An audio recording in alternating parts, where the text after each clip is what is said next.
This video is brought to you by StarCharge, the largest EV charging manufacturer in the world. They are also a provider of residential and commercial battery storage with microgrid solutions. Hello and welcome back to another Out of Spec Reviews video. I am Colton that runs the Out of Spec Detailing channel normally, but we have something very fun to talk about today. My friend Nick for years has been talking about getting an electric vehicle. He previously owned a BMW X5 45e, which is of course a plug-in hybrid. And Nick just recently took delivery of this, trading in his X5. So he's behind the camera. We're going to talk through his brand new EV9, why he made the switch, talk about the deal and some other cars he was interested in, but ultimately why he went with the EV9. Welcome back. Let's jump into it. Well, you join my friend Nicholas and I over in beautiful Timnath, Colorado right now, sitting here at a park with his brand new EV9. Nick, what the heck did you do here? Yeah, so basically we've been thinking about like getting an electric car for a really long time and looked at multiple ones like Teslas, Rivians. I've been around the EV9 through you guys. Like I've seen the car before. Never really like thought about getting a Kia, but yeah, was really pleasantly surprised with how nice these guys feel. Yeah, like the team did an amazing job, and like they literally handed us all the keys to like all their inventory and let us drive all, like let us test everything, and it was great. Like great experience, and yeah, it really convinced us. So you bought this from, well, you actually leased it. We'll talk about the deal later on here in the video once we get into it. But you, of course, got this from Fort Collins Kia. Now, if you guys don't know, we've kind of partnered up with Fort Collins Kia. They've given us a 6-month loaner EV9 as well. We've been putting plenty of miles on that. Unbelievable dog hauler, unbelievable amount of space in these things. And truly, to me, Nick, the Kia badge and whole brand has really come a long way. I mean, I don't necessarily think luxury when it comes to Kia, but this EV9, especially in the spec that you chose here, which is just my absolute personal favorite, is truly awesome. So Nick and I had been talking for quite literally, I don't know, Nick, like a year probably. Yeah, probably. And trying to find Nick a car that suited his needs. Now, one of the biggest needs, Nick just had a newborn baby. So that also plays into why, okay, now we're getting into a more family vehicle. It's not to say the X5 was not a bad family car, but Nick's a big dude, as you can tell. Yeah. Nick, how tall are you? I'm like 6'5", 6'6", like right in between. Yeah. So. I feel tiny next to Nick. Yeah. Like I always feel like I'm looking up to him here, which I do. But of course, literally, I feel like I'm looking up to you. Yeah. So the BMW you've had for 2 years, correct? Yeah, pretty much exactly 2 years. Yeah. Okay. And it was like a car that we spec'd. We waited for it like a couple months, and at that point, it was like, you know, really a car that like how I wanted it. But it was kind of like after 2 years, it was kind of like with all the new stuff that was coming out, it kind of felt like any other car out there, and there's a lot of X5s on the road, and it's just like didn't feel as special, and like there's so much really cool stuff out there, and I'm a car guy myself. I've always been interested in cars, so like wanted to like get into something new. So one of the biggest things, of course, I'm not sure that I said this yet, you're from Germany. Yeah. So BMW is very, very near and dear to your heart. Yeah. And over the last couple of days, right before Nick got this, he was just, I could just see it in his face. He's like, I just, going from a BMW, I spec this thing. It was a great car. And yep. You kind of got a start of taste of the electricness of your BMW. Yeah. So basically your plug-in hybrid BMW, run me down through some specs on it as of how much range did you actually have in full electric mode? And one of the biggest ones that I want you to talk about is how many miles did you do in fully electric mode versus gas? So the spec was pretty like normal 45e, had like the M package and like the tow package on it. So that was actually a pretty good towing car as well. But yeah, in terms of range, like in the summer, you could really tell with the temperature with like any other EV as well. But in the summer, you would get like almost up to like 40 miles of purely electric driving.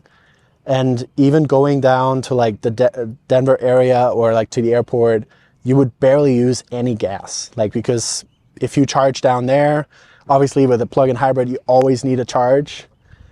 But if you do that, you can really save on the gas side. And like, I got like over the lifetime, probably like 49 miles to the gallon, and I think we have like 26,000 miles we had on the car over 2 years, and over half of that was electric. Yeah. Because that's the coolest thing with that is they would have on the instrument cluster your breakdown of gas mileage and then your electric only. And every time I just got in and I just saw the numbers climbing, and I thought it was so cool how much you actually use that plug-in hybridness.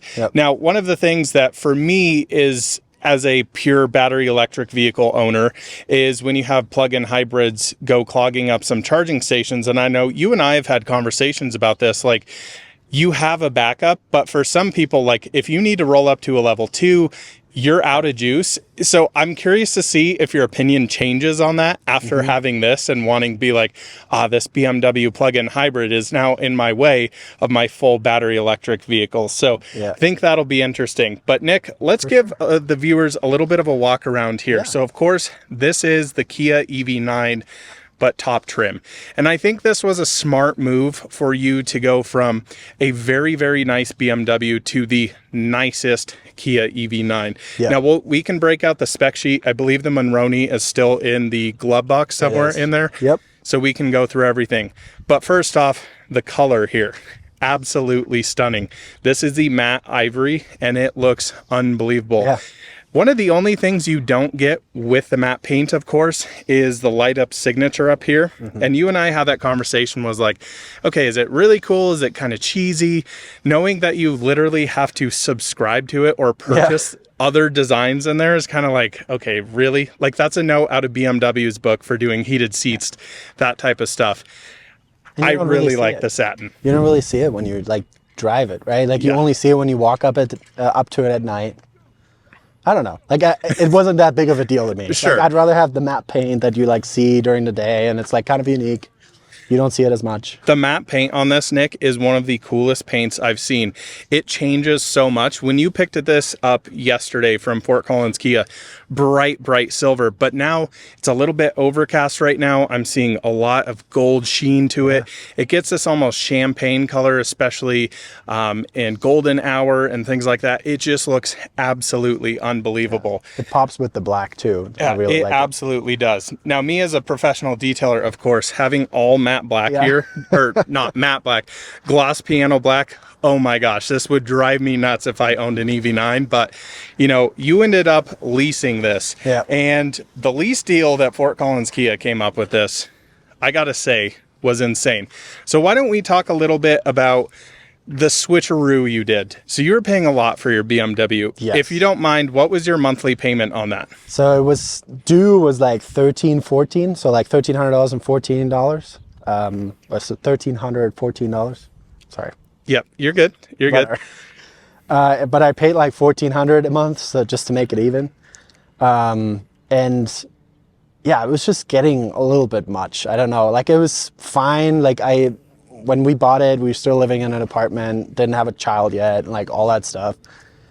And yeah, it's just like, I don't know, for a car that's already 2 years old, like it kind of felt like a lot, and it was like a 5-year loan and like all this stuff.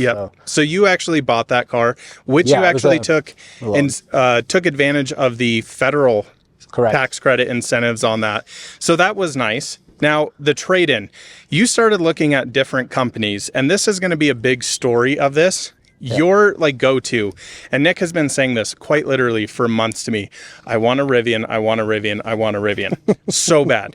Now, Nick being a huge, tall dude, not wide, just tall, Rivians, in my impression, are very compact inside. Now, a lot of people are going, what the heck are you talking about? R1S is huge. When you compare it to this, the space is not even close, especially in the back seat. Now, you had looked quite a bit at the R1T, which I was telling you, you know, if you're planning on having a second child, if you want one other person to go with you, it gets very tight inside. And the dog. With the child seat, you have a dog as well. So this just made so much more sense. Now, Nick went down to Rivian. There's some pretty awesome deals. So one of the deals was if you traded in your BMW X5 to them, they would give you an extra $4,000 or $5,000. Depending on the Rivian you would get and the size of the battery. So if it was an R1T with large pack, you would get another $4,000 as a discount. Yep. Or But like on on R1S, it was only 1,000. Yeah. Which to me, right off the bat, okay, that's weird. Why would anybody go from an X5, a literal SUV, to a truck? The logical move is to an R1S there. Yeah. So that felt a little strange. What also was a little strange is their lease deals look amazing when you get on their website, right? The other weird thing is if you guys go on there, the dual motor versus the quad motor, a lot of the times the quad motors were cheaper than a dual motor. Yep. And like the dual motor pricing on inventory vehicles kept going up and up and up. I mean, we were seeing cars 95,000, 100,000 for a dual motor. And I'm like, what is going on here, Rivian? Now, the big kind of dagger to your heart, I would say, you went down to one of the Rivian spaces and you asked them to put together numbers. Now, Rivian's a little bit different on how they do this. You basically have to put down $1,000 non-refundable for them to even figure out what your entire terms are. So they referred you to go on to the loan calculator with it. Yeah. Am I correct? Yeah. So you go through there, plug in numbers, get a rough idea. It doesn't include taxes and fees, nor could you figure out what your trade-in is. And what happened when you asked them about your trade-in? Well, they were saying that like just go to Kelley Blue Book and take the lowest amount that Kelley Blue Book would give.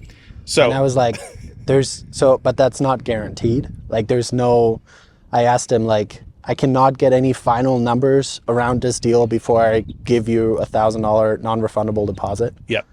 And that kind of, I don't know, that was kind of weird to me. So essentially, you could get into a situation where you're putting $1,000 on the table, trying to figure out, okay, what is my trade-in? Because you've obviously financed your car. You need to know what your payoff is, what your car is actually worth. Are you negative equity? Are you positive equity? You were actually thinking, okay, if they're going to give me lowball offer of Kelley Blue Book, I'm going to be in negative equity. So then what do you do with that other chunk of change? Do you roll it into the lease payment? Can they even do that? Do you pay that out cash? And then you get into what do you actually qualify for? Because I think Nick, both and I have a feeling that it doesn't really make sense to put money down on a lease. So he didn't even know if he could qualify for a zero down lease. Exactly. Yeah. And this was after. So you have to go put the $1,000 down to even see what your terms are. And for taxes and fees, what did they tell you on that? It was around 150 to 160 on top of what the online estimator tells you. so. But the online estimators without taxes and fees, right? Like that's the 150, 160. Yep. So it's kind of like a black box depending on where you live, of course. Sure. So like you can't roll that in based on the online estimator. And then you don't know, to your point, you don't know what you're going to get for your trade-in. Like, Or what you're going to qualify for. It's just estimates. Like you don't have like a solid offer. Yeah, and I think that to me is strange. I'm not really sure why that's the case. Now, I will say, Nick, I understand that Rivian is not really... They're in a similar place as Tesla when you trade in your vehicles. They are not a normal dealership. Those cars are not going to go sit on the delivery center lot waiting for people to come check them out and sell them. The cars go to auction. They're going to lowball you. Okay, we all understand that. But just going through the whole process and not being able to just figure out the numbers, like why is Nick having to put $1,000 on the table for them just to give numbers? And to get confirmed numbers, right? Confirmed numbers, yeah. I don't have a problem with them running a credit report or anything, right? They did that at Kia too. Sure. But like, give me some solid numbers so I can make a decision before I give you $1,000. That is non-refundable. No, completely non-refundable. I can apply it to another Rivian in the future. I can like work with them to like find another Rivian if I don't like the specific Rivian, but that's not what it's about. It's about like being able to even figure out, can I afford this thing or can I not, right? Like there's a big difference if I like owe an amount and they give me $3,000 under the amount that I owe on my existing car.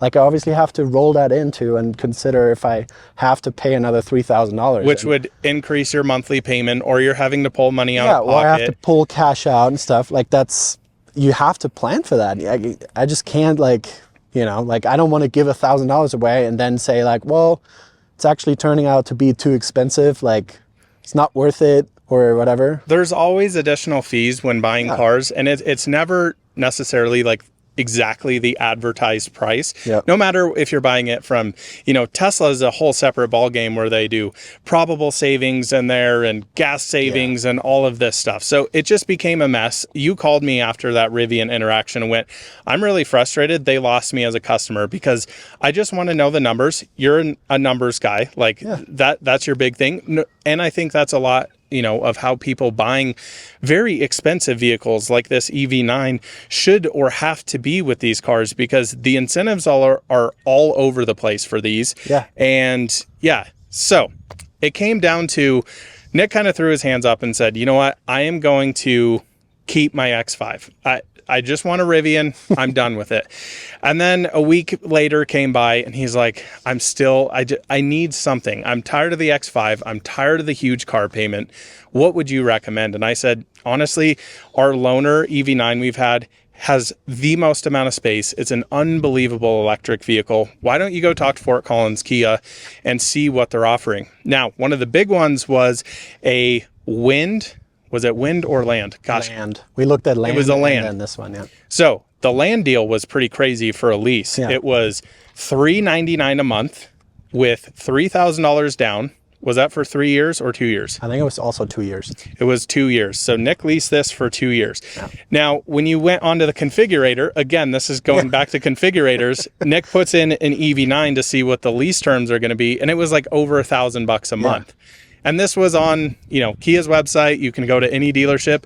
So we're like, oh boy, this one's going to be super expensive. Now, do you know the exact MSRP of this? Maybe let's pop open the Monroney here.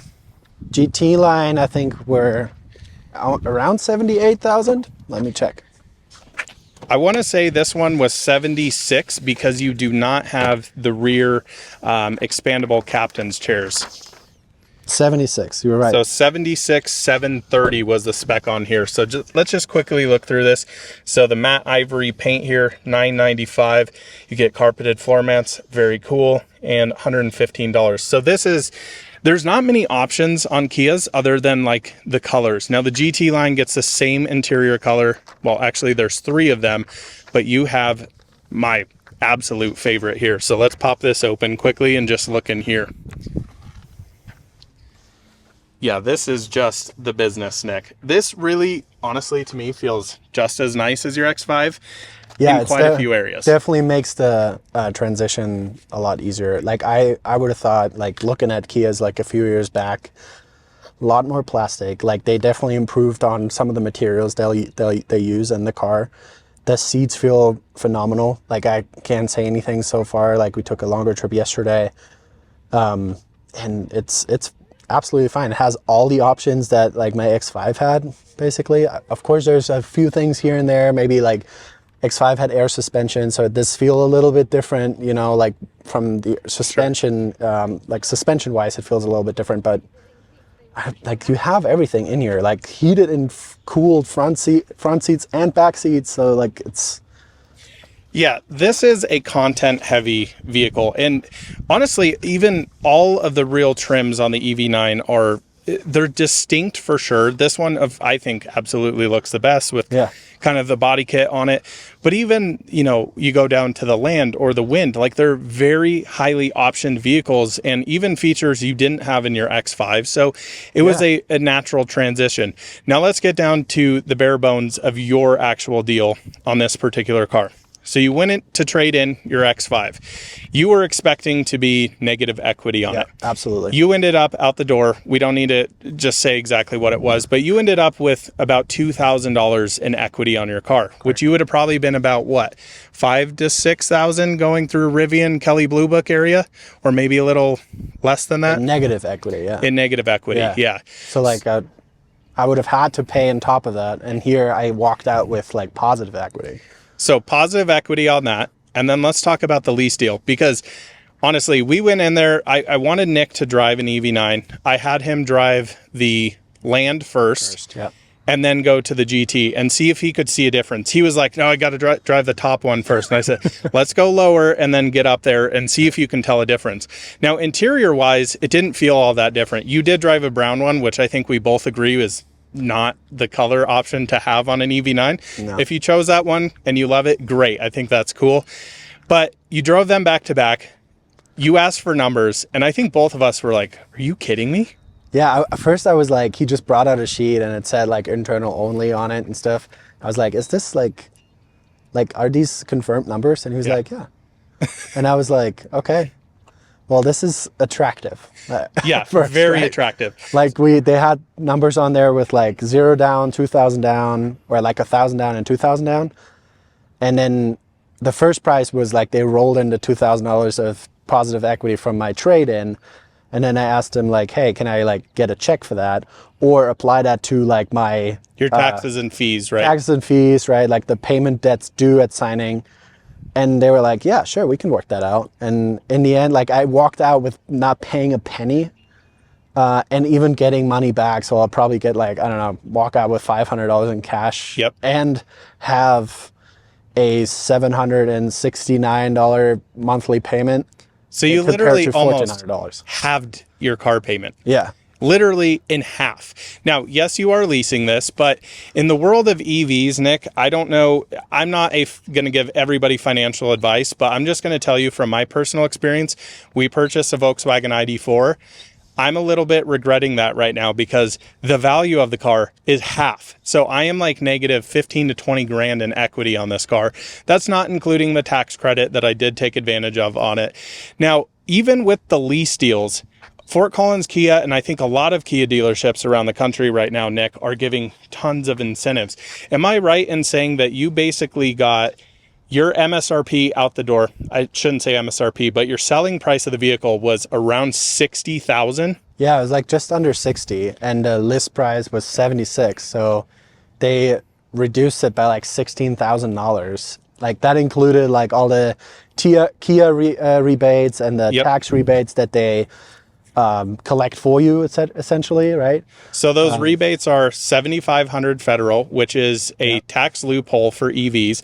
This does not qualify for federal tax credit if you purchase it, but you do take advantage of it if you lease it, which was similar to Rivian as well. Rivian does that too. On top of that, you in Colorado, where we live here, you also get another $5,000 in state tax credits, which they essentially rolled into the deal here, which is awesome. And then like there was another $4,000 or something like that taken off basically in Kia cash to lease this thing. So you came into, this is, you know, $77,000, yours makes no difference. And you're leasing this for $769 a month for 2 years. With 24,000 miles total over the lease term. And 0 down. And 0 down. You literally walked out of the dealership. I got to say, that to me feels like one of the deals of the century. The amount of content in this vehicle. Hard for me to say no to this. Like I literally said, okay, I need to think about this for a night. And like, I was literally like, I know we sat together and had a drink and I was like, there's nothing I can find to like say no to this deal because cars, everything. Yes, it is switching from a BMW to a Kia. And maybe 5 years ago, I would have said, maybe I don't want to switch to a Kia. But they've done a really good job, like improving, like again, like the materials feel so much better. It drives really good. It has plenty of power.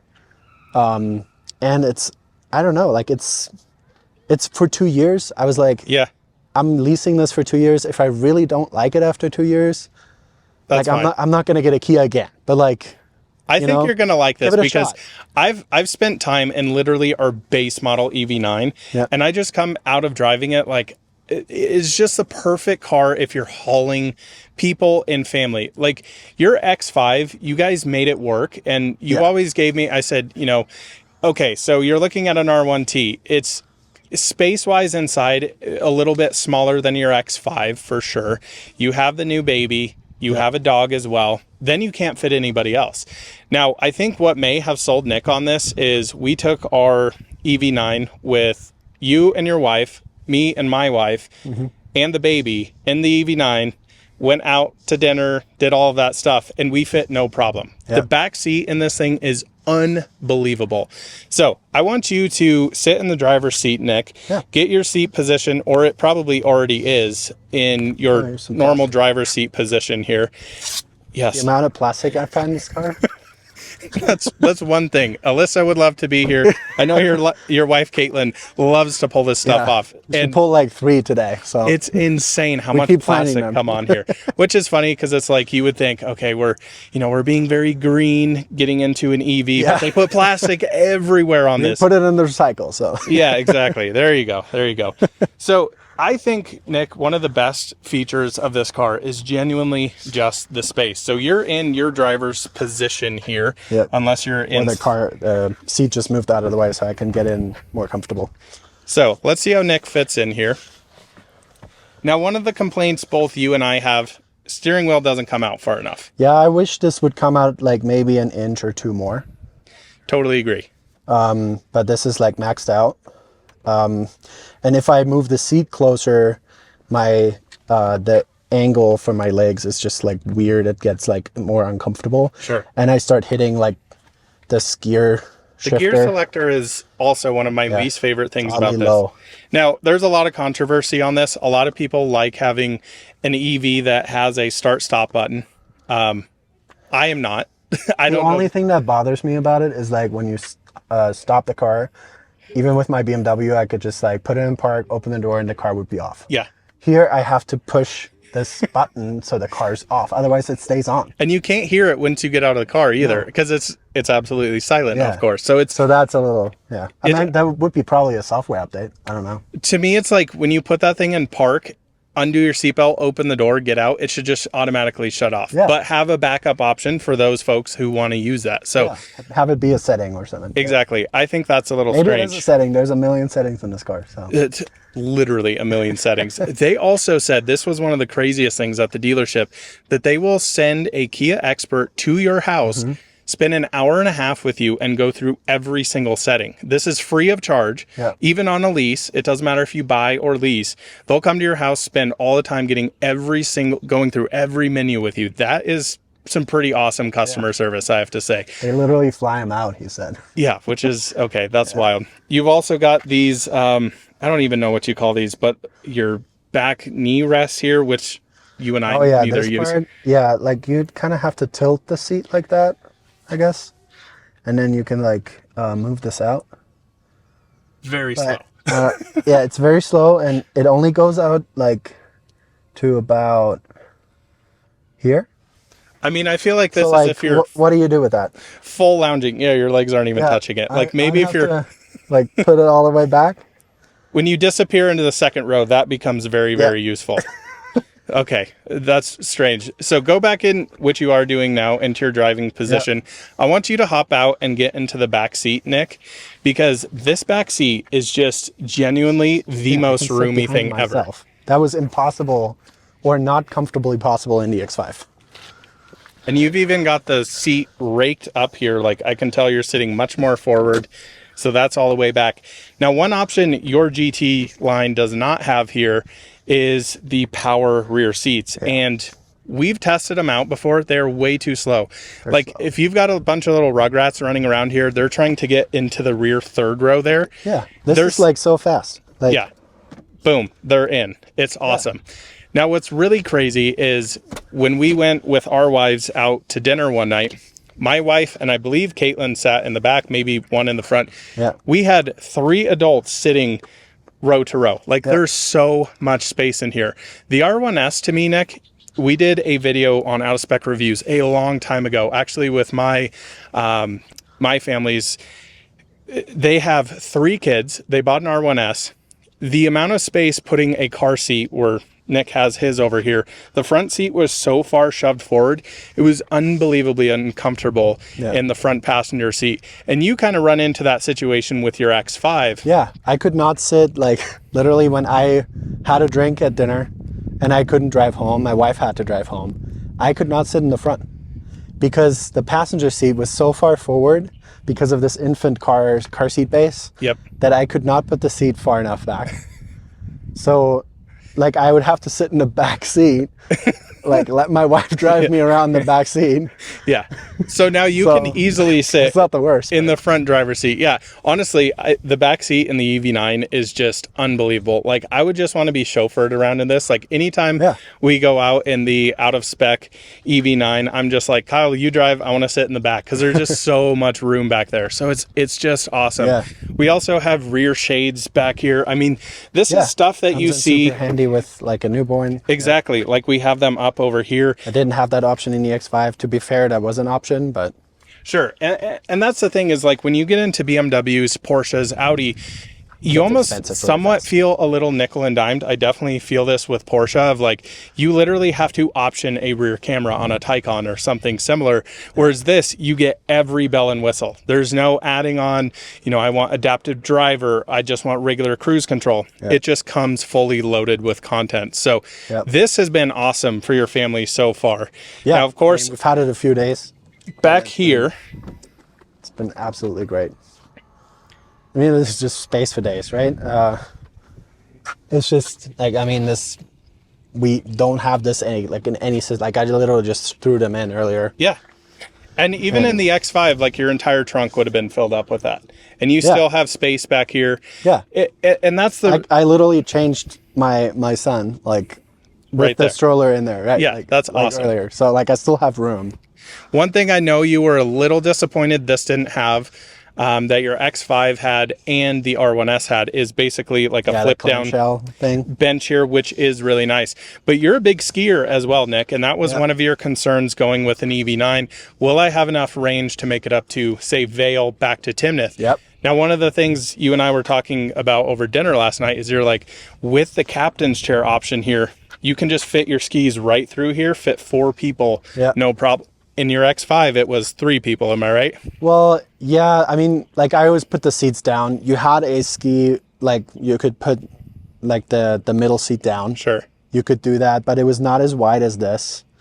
And it obviously would sit kind of like all the way to the front. So I'm a tall guy, I have pretty long skis.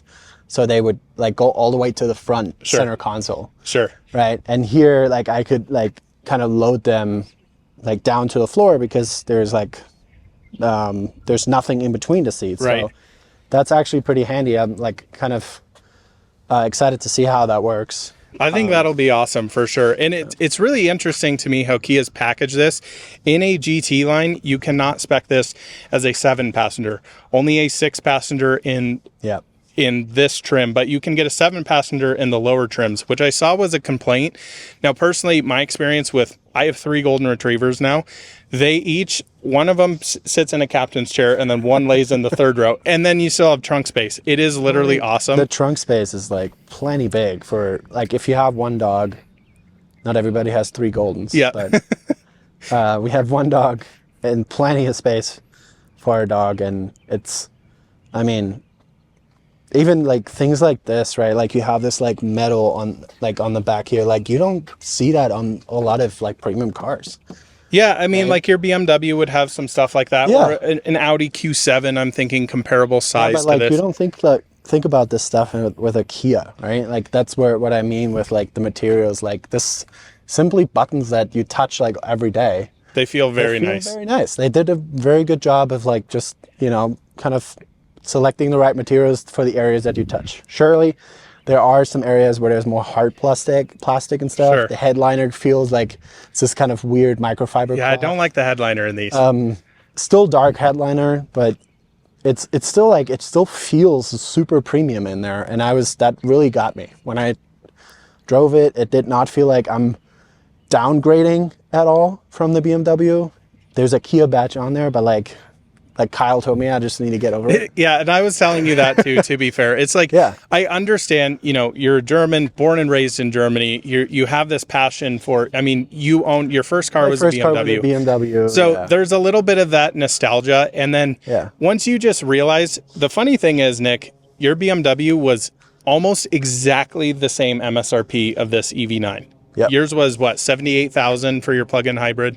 I believe so. Yeah, it was like, It's a little bit over 80 with tax and all that stuff. Sure. And all that. Yeah. MSRP, I think we found it was Yeah, 78 very grand. So this one is 76,000. You have a 3-row SUV now, basically 100 kilowatt hour battery pack underneath. Yep. Like just all the features on this. What I will say space wise though, Nick, that this doesn't have, this has, I think, main cabin space, way more space than an R1S. It just feels, I don't know how they package this car so well. I think it has to do with the areas it doesn't have space in. For example, back here, this is not amazing.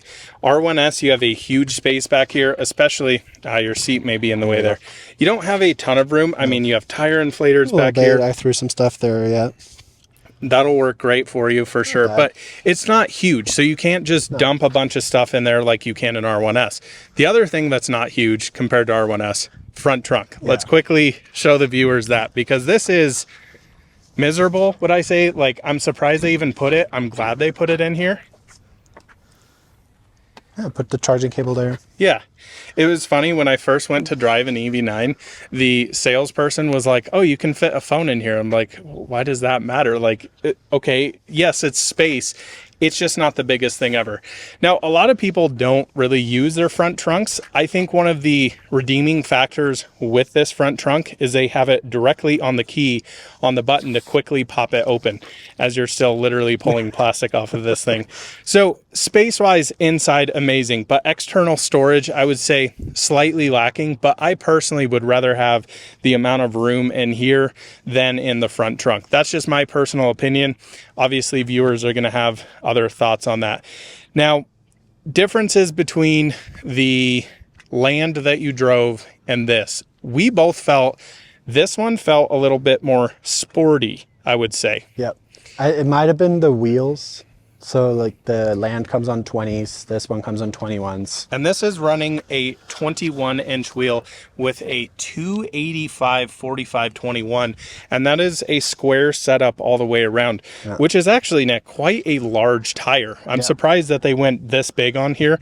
I'll be curious to see how you do on tires. EVs, of course, are notorious for burning through tires. They're heavy vehicles. They're very torquey, very powerful. And yeah, what else should we tell the viewers about this? I mean, your X5, I know it was a tricky one to, it was a little bit of heartache, as you kept telling me, but I think realistically, this is such a more practical vehicle, especially for family. You're now into understanding battery electric vehicles a little bit more, you know, through Kyle and myself, and enjoying that. Now, your home charging was a concern for me.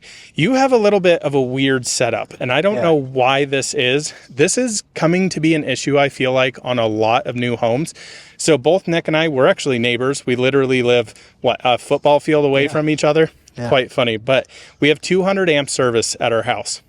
You had installed, before you got the house, because it was being built as you got it, a 30 amp breaker on a NEMA 1450. I don't know how. I told them I want a NEMA 1450 in the garage. So I can, if I happen to get an electric vehicle, and I had the X5 at that time. So I wanted eventually, I was charging it off at 110 and was super slow. Yeah. And even on the charger that I put in the NEMA 1450, it was still like limited to like 3.4 or 3.7 kilowatts. Was it 16 amps was the maximum on the X5? Yeah, the onboard charger is like smaller. So of course, with your 30 amp breaker, you can do 80% of that, which is give or take 22 amps you can pull out of the charger. When we were talking about that, I go, oh, Nick, this could be a problem. You got to realize you now have, instead of 16 kilowatt hours you had? I think usable in the X5, it's like 17 here in the US. Okay. I believe. I don't take my word for it. But. So you're going from that to now, nears makes no difference, 100 kilowatt hour pack. And I went, only on 22 amps, that's going to be scary. We'll see how this goes, and I think we should do an update later on. Maybe you need to upgrade and get a better charger. But actually, I was surprised. 22 amps, because you're on home voltage of 240. I'm commercial at my shop, so it's always a little bit less, of course. You're getting 5.3 kilowatts, correct? Yeah. So that's pretty decent. It's not too bad. That's, really not bad. The other nice thing that I was telling Nick, this is a lease. You don't have to maintain the battery. You don't have to be Kyle and charge this to 50% every day. I was like, Nick, if you want to, full charge this thing. And he's like, well, what do you do with degradation? Leave it for the next person. I've been kind of like that with my Model 3. Yes, I know the EV enthusiast inside of me, it kind of kills me. I don't know. We'll see how your situation works out. You're going to get into the groove of this. Just yesterday, you went down to Denver, went to Topgolf with the EV9 with your wife to meet up with some friends. You plugged into a Volta charger, juiced back up. You got home with like, what, 82%? Yeah. And then we sat over dinner, charged it to 90% within a couple of hours. So we'll see how that works. But Nick, I'm super proud of you that you actually finally got one of these, because this was the rig I kept telling Nick he really, really needed. Any last thoughts for the viewers? I mean, I would say if you're in the market for an EV9, check out Fort Collins Kia. Yep. They will ship your vehicle across the country. Does sound like it's up to $1,000. They will do that, but the guys over there are absolutely awesome. Nick walked away from it. I walked away from the deal saying I felt like they were unbelievably fair. They were upfront with everything. This is, of course, a little bit of a sales pitch for that, but you can go to, you know, many different Kia dealerships and have very different experiences with that. I was very impressed with Fort Collins Kia here, and not the haggling and all the extra fees and nonsense that you have to deal with. So yeah, I mean, one thing I would say is like really look at what your state has to offer in terms of incentives. And Colorado is like definitely has a lot of incentives, and you can get into those vehicles like for a pretty affordable price, I would say. If you're like kind of an enthusiast, of course, you have to like kind of want this. Sure. But yeah, I mean, they did a great job. I can only say good things about it. They've not been pushy at all. Like very, very helpful, and like offered a fair price for my existing car, which I was worried about like getting out of. That was my biggest worry. But yeah, I think I'm happy with it so far. Sweet. I'm glad to hear that. So. I'm very glad to hear that, because I didn't want to be the guy to push Nick into an EV9 and he comes back the next day and he's like, I miss my X5 so much. I think there's a lot of fun journeys you can do with this.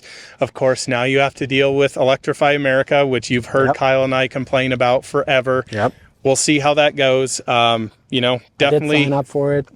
Definitely going up to the mountains, going skiing. That'll be interesting to see how that plays out with this vehicle. This is, of course, not the range spec. This is the most inefficient EV9 you can possibly purchase, but it's also the nicest one. So we'll leave you guys there. Thanks so much, Nick. Congrats on the new EV9. Let's go rip some canyons or something now. I don't know. Let's go do something. We'll see you guys on the next one soon. Bye-bye.